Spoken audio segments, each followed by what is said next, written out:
안녕하세요. 상상해보세요. 거대한 빙하가 쩌렁쩌렁 울리고 밤하늘엔 오로라가 춤을 추는 곳. 오늘은 바로 그 땅, 세계에서 가장 큰 섬, 그린랜드의 아주 기막힌 이야기 속으로 여러분을 초대합니다. 자, 바로 핵심 질문부턴 던져볼게요. 지도를 펼치면 저기 북쪽 끝에 하얀색 거대 대륙이 보이죠? 바로 그린랜드입니다. 근데 이름이 좀 이상하지 않나요? 푸른 땅이라니요. 보시다시피 거의 다 새하얀 얼음인데 말이죠. 사실 이 이름은요, 역사상 가장 성공적인, 무려 1000년이나 이어진 마케팅 사기극의 결과였습니다. 대체 어떻게 된 일일까요? 여기 보세요. 이 차이가 정말 극명하죠? 이름은 그린란드인데 현실은 차라리 아이슬란드에 가깝습니다. 이건 절대 우연이 아니었어요. 사람들을 꿰어내기 위해 아주 치밀하게 계획된 1000년 전 한 바이킹의 영리한 속임수였던 겁니다. 자, 그럼 이 거대한 사기극의 주인공은 대체 누구였을까요? 아주 성격 한번 불같았던 한 남자의 이야기로 들어가 보시죠. 그의 이름은 붉은 에릭. 이름처럼 정말 다혈질이었나 봐요. 원래 노르웨이 사람이었는데 아이슬란드에서 큰 싸움에 휘말려서 3년 추방형을 받게 됩니다. 고향에도 못 가, 아이슬란드에도 못 있어. 막다른 길에 몰린 그는 서쪽 바다 너머에 안개 속에 가려진 땅이 있다는 소문 하나만 믿고 목숨을 건 항해를 떠납니다. 그리고 마침내 도착한 새로운 땅. 물론 대부분은 얼음이었지만 남서쪽 해안에는 깊은 피오르 사이로 푸른 초원이 펼쳐져 있었어요. 그는 3년 동안 그곳을 탐험하고 아이슬란드로 돌아와서 사람들을 설득해야만 했죠. 나랑 같이 저 멀고 추운 땅으로 갑시다 하고요. 바로 이때 그의 천재적인 마케팅 아이디어가 터집니다. 좋은 이름을 붙이자. 그럼 사람들이 오고 싶어 할 거야. 그래서 그곳을 그린랜드, 즉 푸른 땅이라고 부른 겁니다. 정말 대담하지 않나요? 그리고 놀랍게도 그의 전략은 제대로 먹혀들었습니다. 서기 985년, 무려 25척의 배가 그를 따라 그린랜드로 떠났죠. 하지만 그 여정은 정말 끔찍했습니다. 거친 폭풍과 빙산에 부딪혀서 살아남은 배는 단 14척뿐이었어요. 하지만 이들은 살아남아 소, 양, 말, 그리고 가족들을 데리고 유럽 최초의 북미 정착지를 세우는 데 성공합니다. 하지만 여기서 잠깐 시간을 아주 멀리 뒤로 한번 돌려볼게요. 사실 바이킹은 이 땅의 첫 주인이 아니었습니다. 그들이 오기 훨씬 오래전부터 이 혹독한 추위를 이겨내며 살았던 사람들이 있었거든요. 바이킹이 오기 수천 년 전 북미에서 삭각인들이 건너왔습니다. 이들은 돌도끼로 고래를 잡고 무게 가죽으로 옷을 해입었던 그야말로 북극 생존의 달인들이었죠. 그 후에는 예술 감각이 뛰어났던 도싯인들이 나타나서 상아나 뼈로 정말 아름다운 동물 조각들을 남겼어요. 그런데 기후가 갑자기 너무나 추워지는 소빙하기가 닥치자 이들은 그냥 흔적도 없이 사라져버렸습니다. 대체 어디로 간 걸까요? 이게 바로 그린랜드 역사의 첫 번째 거대한 미스테리입니다. 자, 이제 다시 바이킹, 즉 노르드인들의 정착지로 돌아와 보겠습니다. 이들은 이 세상의 끝에서 과연 어떻게 살아남았을까요? 정말 믿기지 않지만 이들은 무려 400년 넘게 그린랜드에서 버텼습니다.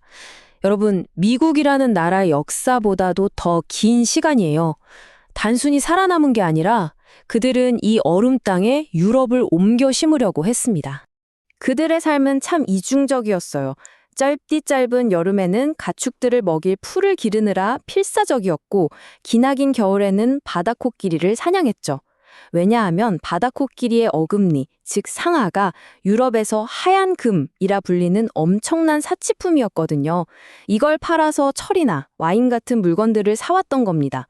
그들은 돌로 교회를 짓고 저 멀리 유럽에서 유행하는 옷을 따라 입으면서 우리는 유럽인이다 라는 정체성을 지키려고 정말 애를 썼습니다. 그런데 1450년경 이 시끌벅적했던 바이킹 마을이 갑자기 침묵에 잠깁니다.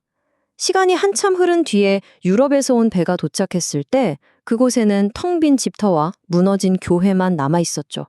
400년을 이어온 그 많던 사람들은 다 어디로 사라진 걸까요? 이것이 바로 그린란드 역사의 두 번째 거대 미스터리입니다. 이것도 한 가지 이유 때문이 아니었어요. 마치 영화처럼 여러 재앙이 한꺼번에 덮친 퍼펙트 스톰이었죠. 첫째, 소빙하기가 절정에 달하면서 날씨가 너무 추워져서 농사는 아예 불가능해졌고 바닷길마저 얼어붙어 유럽과 교류가 끊겼습니다. 둘째, 유럽 시장에 아프리카산 코끼리 상아가 풀리면서 그들의 유일한 돈줄이었던 바다코끼리 상아는 그냥 쓸모없게 되어버렸죠. 그리고 결정적으로 새로운 이웃이 등장했습니다. 점점 남쪽으로 확장되는 얼음을 따라서 새로운 사람들이 나타났습니다. 바로 현대 이누이트의 직접적인 조상, 툴레인입니다. 그런데 신기하게도 이들은 바이킹이 처절하게 실패했던 바로 그곳에서 오히려 번성하기 시작했어요. 어떻게 그럴 수 있었을까요? 바로 이겁니다. 이 슬라이드가 모든 걸 말해주죠. 정말 중요한 교훈이에요. 바이킹은 이 그린랜드라는 환경을 자신들의 유럽식 라이프 스타일에 억지로 맞추려고 싸웠습니다. 하지만 툴레인들은요? 반대로 자신들의 생활 방식을 그린랜드에 완벽하게 맞췄죠. 바이킹에게 얼음은 끔찍한 장애물이었지만 툴레인들에게 얼음은 사냥터로 가는 고속도로였습니다. 툴레인인들에게는 북극에 최적화된 최첨단 기술이 있었어요. 물개 사냥에 완벽한 1인용 보트, 카약, 가족들이 다 같이 타고 고래까지 잡았던 우미약, 그리고 무엇보다도 혁명적인 이동수단, 바로 개설매가 있었죠. 이들은 동물의 이동 경로를 따라 유연하게 움직이면서 얼음을 적으로 본 게 아니라 삶의 일부로 받아들였습니다. 자, 이렇게 바이킹의 이야기는 끝났지만 그린랜드의 역사는 계속됩니다. 이제 덴마크의 식민시대를 지나 자신의 정체성을 찾아가는 현대 그린랜드의 이야기로 빠르게 넘어가 보죠. 1721년 덴마크 선교사 한스 에게데가 사라진 바이킹을 찾겠다 하며 오면서 덴마크의 식민시대가 열립니다. 시간이 흘러 2차 세계대전이 끝난 뒤에는 덴마크의 완전한 주가 되었고 1979년에는 드디어 자치권을 얻어서 스스로 의회를 꾸리게 됐죠. 그리고 오늘날 그린란드는 국방과 외교를 제외한 거의 모든 걸 스스로 결정하는 하나의 국가로서 목소리를 내고 있습니다. 하지만 오늘날 그린란드는 역사상 가장 거대한 도전에 직면했습니다. 바로 기후변화죠. 섬을 뒤덮고 있는 거대한 얼음이 녹아내리면서 전 세계 해수면을 높이고 있고 이누이트의 전통적인 사냥 방식도 위협받고 있어요. 그런데 여기서 아주 아이러니한 상황이 발생합니다. 얼음이 녹으면서 그 무태 잠자고 있던 석유나 희귀 광물들이 드러나고 있거든요. 이게 어쩌면 완전한 경제적 독립을 가져다줄 기회가 될 수도 있는 거죠. 결국 그린랜드의 역사는 이겁니다. 수천 년에 걸쳐서 생존하고 적응하고 그리고 마침내 우리는 누구인가 라는 정체성을 찾아가는 하나의 장대한 서사시인 거죠. 최초의 사냥꾼부터 바이킹, 툴레인을 거쳐 현대 국가에 이르기까지 그들은 끊임없이 변화하는 환경 속에서 자기만의 길을 개척해 왔습니다. 자, 오늘 우리가 처음 시작했던 질문으로 다시 돌아와 볼까요? 푸른 땅이라는 이름은 천년 전의 거짓말이었죠? 그런데 기후 변화 때문에 아이러니하게도 그린랜드는 정말로 점점 더 푸르게 변하고 있습니다. 바이킹은 환경을 바꾸려다 실패했고 이누이트는 환경에 적응하며 살아남았습니다. 그렇다면 이제 그 환경 자체가 뿌리부터 바뀌고 있는 지금 그린랜드의 미래는 어떤 모습일까요?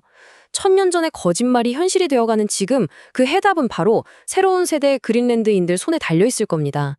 오늘 이야기는 여기까지입니다.